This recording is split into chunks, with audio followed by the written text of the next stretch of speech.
Almarhum ibu melahirkan saya di usia yang hampir menyentuh 41 tahun. Tapi yang menarik bukan itu. Yang bikin saya dulu bingung adalah kenapa ibu saya memanggil nenek saya dengan sebutan kakak. Aneh kan? Biasanya kakak itu untuk saudara, bukan ibu. Lebih aneh lagi, saya dan kakak saya malah memanggil nenek dengan sebutan mak tuo, yang dalam budaya Minang artinya saudara perempuan ibu yang lebih tua. Waktu saya kelas 6 SD, saya mulai curiga. Jangan-jangan ibu saya anak pungut. Anak kecil logikanya liar. Tapi saya simpan saja kecurigaan itu. Sampai akhirnya ibu menjelaskan semuanya. Cerita yang nanti akan saya sambung di bagian tengah video ini. Saat ini, isu ijazah palsu Jokowi tampaknya sudah mencapai episode terakhirnya. Atau setidaknya season finalnya. UGM sudah berkali-kali menyatakan dengan tegas, ijazah Jokowi asli. Bareskrim Polri juga menyatakan ijazah Jokowi identik dengan ijazah para alumni seangkatannya. Saksi hidup pun ada, kawan-kawan sekelas, dosen, bahkan pembimbing skripsi. Harusnya selesai di sini kan, game over. Tapi bagi Rosuryo CS, ini baru pembuka drama selanjutnya. Mereka menyatakan telah menemukan novum baru. Mereka makin yakin ijazah itu palsu setelah dapat salinan resmi ijazah Jokowi dari KPU. Logika mereka begini, karena ijazah dari KPU sama persis dengan yang beredar di media sosial, maka 99,9% pasti palsu. Loh, gimana logikanya? Kalau sama persis, bukannya justru membuktikan itu asli? Itulah ijazah yang sudah dinyatakan asli oleh UGM dan dinyatakan identik oleh Bareskrim. Jadi, apalagi yang masih diragukan? Tapi, di dunia yang dikuasai teori konspirasi, logika justru sering jadi korban pertama. Saya yakin sebenarnya mereka berharap ijazah dari KPU itu beda dengan yang mereka analisa. Supaya bisa bilang, tuh kan, jadi medsos palsu, kami cuma salah sumber. Sehingga kasus pencemaran nama baik yang saat ini berproses akan mereka kambing hitamkan ke upload ijazah di media sosial, yaitu Dian Sandi. Sekarang narasinya mentok. Dan ketika narasi mentok, jurus klasik pun keluar. Jurus Dewa Mabuk. Menyerang sana kemari tak tentu arah. Lihat saja, setelah gagal di ijazah Jokowi, mereka menuduh ijazah Gibran palsu. Gagal lagi setelah MDIS menyatakan ijazah Gibran asli. Merasa putus asa, lalu merembet ke ijazah Ibu Iriana. Dan jangan kaget, kalau besok ijazah Kaisang dan Kahiyang juga dituduh palsu. Lengkap sudah, satu keluarga dituduh sarjana fiktif. Tapi, puncak keputusasaan mereka bukan itu. Mereka datang ke makam orang tua Jokowi di Solo. Mungkin bukan untuk berdoa, tapi untuk menebar insinuasi atau tuduhan bahwa almarhumah Ibu Sujiatmi bukan ibu kandung Jokowi. Alasannya, karena selisih usia antara Jokowi dan ibunya hanya 18 tahun. Menurut mereka, terlalu muda untuk seorang ibu. Makin gak masuk akal. Dan disinilah cerita ibu saya tadi menjadi relevan. Kenapa ibu saya memanggil nenek saya dengan sebutan kakak? Karena ibu saya lahir ketika nenek saya baru berusia 17 tahun. Sangat muda. Nenek saya merasa canggung dipanggil mak atau ibu karena masih remaja ketika melahirkan anak pertama. Bayangkan kalau Roy CS hidup di zaman itu, mungkin nenek saya juga mereka tuduh bukan ibu kandung.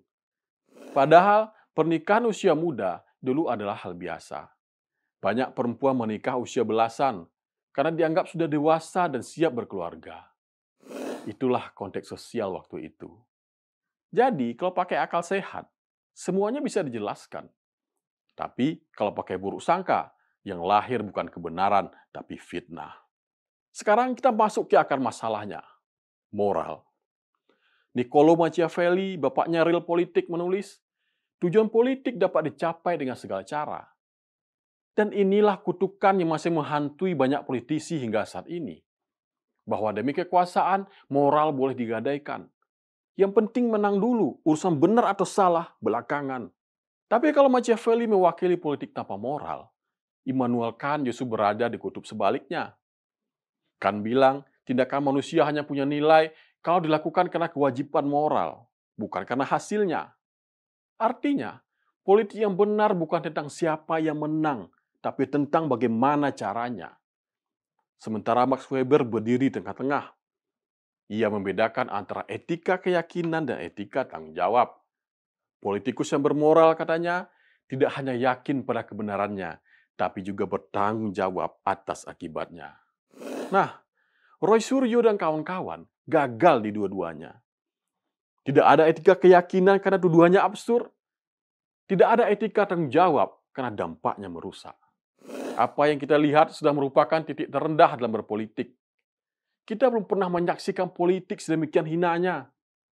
Bukan hanya menyerang yang hidup, tapi juga menggali-gali kebencian hingga ke makam. Mengunjungi nisan bukan untuk berdoa, tapi untuk menggali keraguan, insinuasi. Apakah ada yang lebih rendah daripada ini?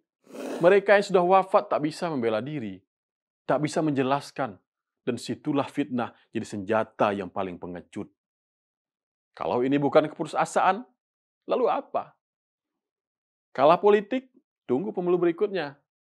Mau kritik, silakan dengan terhormat. Tapi bergunjing di depan makam itu bukan perjuangan, itu kesesatan moral. Dan untuk mereka yang masih percaya kata-kata Rosuryo, Diva, dan kawan-kawan hingga hari ini, saya ingin bertanya, masihkah Anda mendukung moral politik yang sedemikian rendah? Pertanyaannya sekarang, kenapa? Kenapa ada orang rela menukik sedalam ini? Kalau motifnya pribadi, saya sungguh kasihan. Karena hasil akhirnya cuma 3, nama rusak, ancaman pidana, dan kebencian yang tak menghasilkan apa-apa. Dan tampaknya, jalan menuju konsekuensi itu sudah di depan mata. Informasinya, tak lama lagi penyidik kepolisian akan menaikkan status kasus dugaan pencemaran nama baik terhadap Jokowi ini. Artinya, akan ada yang dimintai pertanggungjawaban hukum secara serius. Jadi, kalau ini hanya iseng, main-mainnya terlalu mahal. Tapi, kalau ada orang besar di belakang mereka, ceritanya lain. Mungkin ada yang sedang mempersiapkan langkah ke 2029 dan tahu bahwa untuk mengalahkan Prabowo, mereka harus mematikan pengaruh Jokowi dan Gibran. Atau mungkin ada yang ingin kadernya naik panggung, atau anaknya jadi wakil presiden. Maka Gibran harus disingkirkan. Atau boleh jadi ada dendam lama dari mafia tambang dan migas yang dulu dilibas Jokowi. Siapapun mereka, satu hal yang jelas, inilah politik tanpa moral. Politik yang memanipulasi, menipu, bahkan menodai makam orang tua demi kepentingan sesaat. Tapi saya percaya, politik macam ini tak akan bertahan lama. Karena sejarah selalu berpihak pada yang dizalimi. Dan Tuhan punya cara yang halus tapi telak dalam menegakkan keadilan. Lihat saja buktinya. Jokowi dulu tuduh PKI, pelongo-pelongo, boneka oligarki, apapun itu. Tapi Tuhan membalasnya dengan 2 kali jadi presiden. Dan Gibran jadi wakil presiden. Gibran dihina, direndahkan, diremehkan. Sekarang dia wakil presiden termuda dalam sejarah Republik. Kalau hukum semesta ini konsisten, sabar saja, tinggal tunggu waktu Jan Etes jadi presiden. Dan soal ibu saya tadi, kenapa beliau memanggil nenek saya dengan panggilan kakak? Bukan karena ingin menutupi sesuatu, tapi karena di keluarga kami lebih penting menjaga perasaan daripada membangun narasi. Nenek saya menikah di umur 16 tahun. Tidak kuliah, tidak punya ijazah, tidak ada yang datang ke makamnya sambil bawa kamera dan niat jahat. Sudah pasti karena beliau bukan pejabat dan tidak sedang menghalangi jalan seseorang menuju Pilpres 2029.